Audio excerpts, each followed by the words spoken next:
All right, today we're going to dive into a really fascinating intellectual puzzle, one that legal minds have been wrestling with for centuries. It's this amazing question that pits what someone does against what they think, and it all revolves around one, let's say, very challenging subject: a child. So here's the question at the heart of it all. At what point does a kid's action, something you can see, become legally real when it's all tangled up with their intention, which you can't see? It's a much deeper, and you'll see, a surprisingly relevant question. Okay, so before we can even begin to unpack the complexities of a minor's mind, we've got to set the stage. We need a baseline. So how does the law think about intention when we're talking about a fully responsible adult? That's our starting point. And the whole principle really stems from this verse in Leviticus. You see that phrase, "to your will"? Well, the ancient sages took that and said, aha, this means that for a really important act like a ritual slaughter to be valid, you have to do it on purpose. Your mind, your will has to be in the game. And that leads to this concept of acting unawares. Imagine someone is just, swinging a knife around, and it accidentally performs the act of slaughter. They had zero intention. Well, according to the Talmudic sages, that action is totally invalid. It's like it never happened in the eyes of the law. So the bottom line for an adult is pretty clear. Action and intent are a package deal. An accidental, mindless act just doesn't count. Simple enough, right? But what happens when we try to apply this same exact rule to someone whose mind is still developing? And that brings us right to the heart of the problem. How in the world do we apply this rule to a minor? How do we judge the mind of someone who isn't fully formed yet? This is where the debate gets really, really good. And this is the exact question that was posed by the great sage Rabbi Yoḥanan. In the language of Jewish law, or halakha, he's asking, does a minor's thought process actually have real legal power? Can their intention change the status of an object or an action in a way the law recognizes? So to figure this out, the rabbis do what any good investigator would do. They start by looking for clues in what they already know for sure. They turn to a foundational legal text called the Mishnah to find an established rule.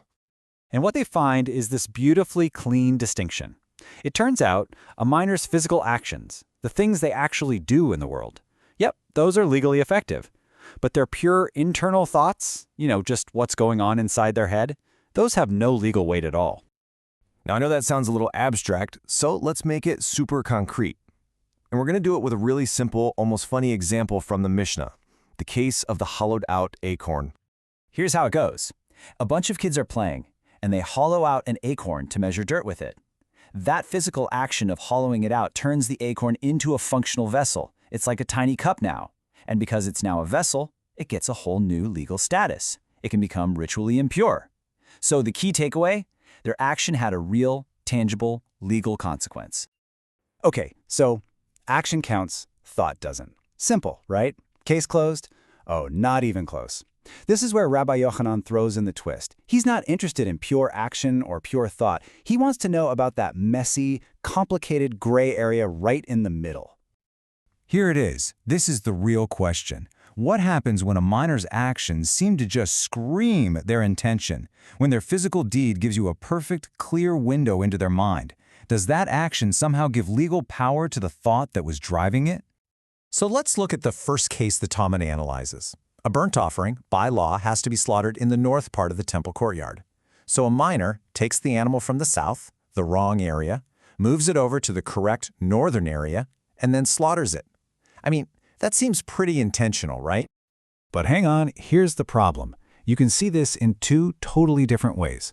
On the one hand, yeah, maybe the kid knew the law and was being very deliberate.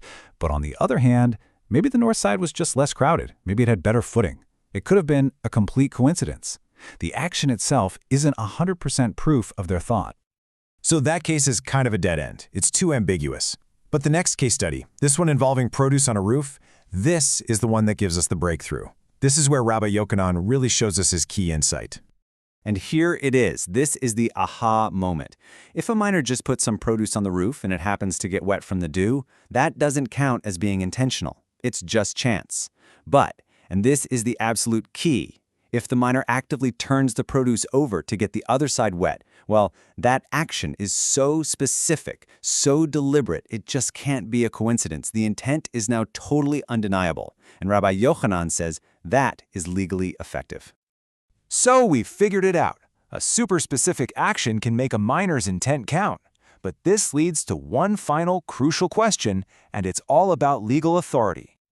Just how powerful is this thought from action principle? Is it so fundamental that it's considered part of the highest level of authority, Torah law itself, or is it more of a practical, but still binding, decree made by the rabbis to deal with this really tricky, nuanced situation? And the final answer is just, it's so elegant. Check this out. Pure action by itself, effective at all levels of the law. Easy. Pure thought by itself, ineffective at all levels, also easy. But what about that special category, thought that is made obvious by an action? According to the highest level, Torah law, it's still considered ineffective. However, the rabbis stepped in and decreed that on a rabbinic level, it is effective. They created a special legal category just to account for this nuanced reality. So when you put it all together, what you have is this wonderfully flexible and intelligent system. A minor's physical acts, they always count. Their private internal thoughts, they don't have legal standing. But the real game changer is when a specific, undeniable action makes their intention crystal clear. In that case, the rabbis say, yep, we see that, and we're going to give it legal weight, because they're acknowledging the reality of a developing mind. And what this whole exercise really shows us is the incredible, sophisticated, layered thinking of the Talmud. This isn't some rigid black and white code. It's a dynamic system of reasoning that is designed to grapple with the beautiful, messy, and complex nuances of what it means to be human. And all of this leaves us with a final thought for today, doesn't it? This ancient debate is so far from being irrelevant. It forces us to ask a very modern question. How should our own legal system balance what a young person does with what we believe they're truly capable of intending? It is a puzzle we are all still trying to solve. Thanks for digging into this with me today.